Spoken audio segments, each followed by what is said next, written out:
منیر اس ملک پہ اصیب کا سایہ ہے یا کیا ہے؟ منیر اس ملک پہ اصیب کا سایہ ہے یا کیا ہے کہ حرکت تیز تر اور سفر آہستہ آہستہ؟ جی یہ میری لائبریری میں آپ کے سامنے یہ بک اپنی اٹھائی ہے منیر نیازی کی۔ منیر نیازی سے میری بہت سی ملاقاتیں رہیں۔ وہ خود کو مرشد کہتے ہوتے تھے کیونکہ وہ کافی خود پسند تھے، آپ کو معلوم ہے، اور میرے ساتھ بہت شفقت کرتے تھے اور مجھے وہ شفقت سے منی مرشد کہا کرتے تھے۔ اور اسی لیے انہوں نے یہ جب کتاب اپنے مجھے یہ کلیات دی تو یہ آپ دیکھیں کہ اس پہ لکھا، انہوں نے اپنا جو مجھے آٹوگراف دیا اپنے ہاتھوں سے لکھ کے، اس میں لکھا ہوا ہے کہ اپنے ہی جیسی طیبہ ضیاء کے لیے منیر نیازی، لاہور، 1998۔ ان کا یہ شعر کہ منیر اس ملک میں اصیب کا سایہ ہے کیا ہے کہ حرکت تیز تر اور سفر آہستہ آہستہ، یہ بالکل آج کی صورتحال بہت سال پہلے انہوں نے کہہ دی۔ اور منیر نیازی کی اور بھی بہت ساری باتیں ہیں، لیکن میں چونکہ ابھی ان کی کلیات پڑھ رہی تھی اپنی لائبریری سے تو مجھے آج کے تناظر میں پاکستان کے یہ شعر جو ہے وہ بہت دل کو بھایا۔ میں کل ٹی وی دیکھ رہی تھی تو اس میں حکومت نے اپنی ایک اسپوکس پرسن خاتون کو فائر کر دیا کہ انہوں نے، اب میں ڈھونڈ رہی تھی پورے مطلب میڈیا میں یہ جو سو کالڈ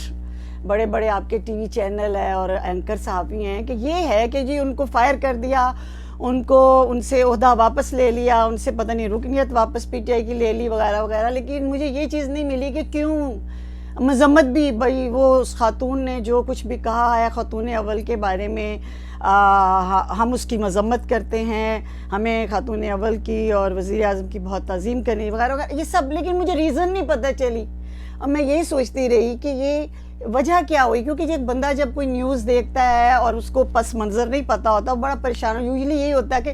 اگر عوامی کوئی مسئلہ ہو یا اپوزیشن کا مسئلہ ہو تو وہ رگڑ کے ساتھ میں اس کا پس منظر بیان کرتے ہیں خبر کا، لیکن یہ ایسی خبر تھی کہ استعفیٰ لے لیا مگر اس کا پس منظر نہیں کہ اس خاتون نے ایسی کیا گستاخی کر دی پی ٹی آئی والی نے جس سے اس کا اسپوکس پرسن والا استعفیٰ واپس لے لیا، رکنیت واپس لے لی وغیرہ وغیرہ۔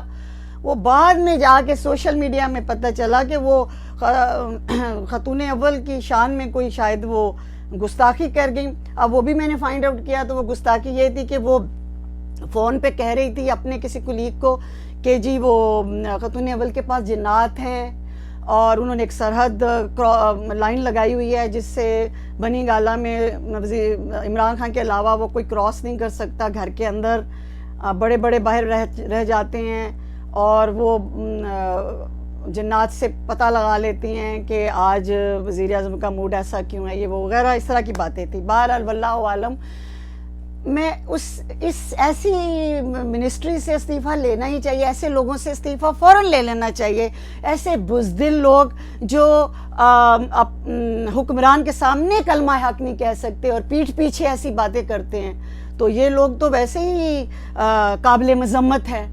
دیکھیں نا، باطل حکمران کے سامنے کلمہ حق کہنے والا جو ہے وہ مومن ہوتا ہے، مجاہد ہوتا ہے، غازی ہوتا ہے، شہید ہوتا ہے اور مقرب ہوتا ہے خدا کا، اور خاتم الرسول محمد رسول اللہ صلی اللہ علیہ وسلم کا بڑا محبوب امتی ہوتا ہے۔ اتنے سارے خطابات القابات لینا کوئی آسان تھوڑی ہوتا ہے۔ اور پھر یہ تو باطل حکمران بھی نہیں، یہ تو بالغ عقل بالغ حکمران ہے۔ ان کے سامنے اب کہہ سکتی تھی کہ بھئی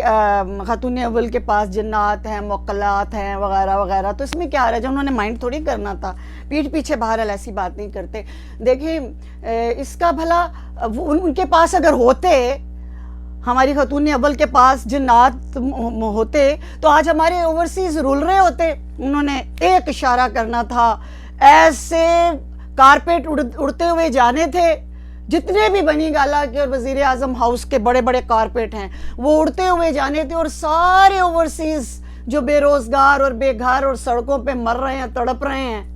انہوں نے اس کارپیٹ پہ بیٹھنا تھا اور وہ یوں اڑتے ہوئے واپس انہوں نے پاکستان پہنچ جانا تھا۔ جنات تو پلک جھپکتے کام کرتے ہیں، اور اگر جنات ہوتے تو کرونا کی کیا ضرورت تھی کہ وہ پاکستان میں آتا اور